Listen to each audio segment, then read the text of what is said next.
Ectopic pregnancy ఎలా diagnose చేస్తారు? ఒక ప్రెగ్నెన్సీ టెస్ట్తో డయాగ్నోస్ చేయొచ్చా? లేదు.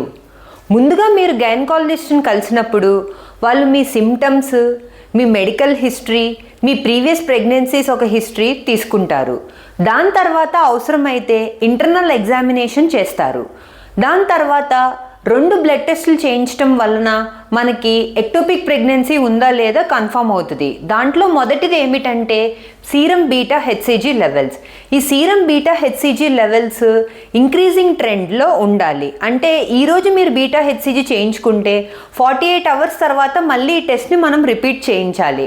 అప్పుడు బీటా హెచ్సిజీ డబల్ అయితే మన ప్రెగ్నెన్సీ అనేది గర్భసంచిలో లోపల డెవలప్ అవుతుందని అర్థము. లేదా బీటా హెచ్సిజీ లెవెల్స్ ఫాల్ ఉంటే అది ఎక్టోపిక్ ప్రెగ్నెన్సీ అని ఒక సూచన. రెండోది ట్రాన్స్వెజనల్ అల్ట్రాసౌండ్. ట్రాన్స్వెజనల్ అల్ట్రాసౌండ్లో మనకి ఏమి తెలుస్తుందంటే ప్రెగ్నెన్సీ అనేది యూట్రస్ లోపల ఉందా లేకపోతే బయట ఉందా అని తెలుసుకుంటానికి ఉపయోగపడుతుంది.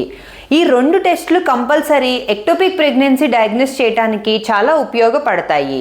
Ectopic pregnancy is an emergency and serious condition.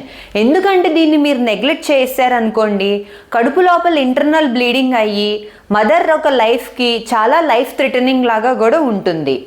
Thank you.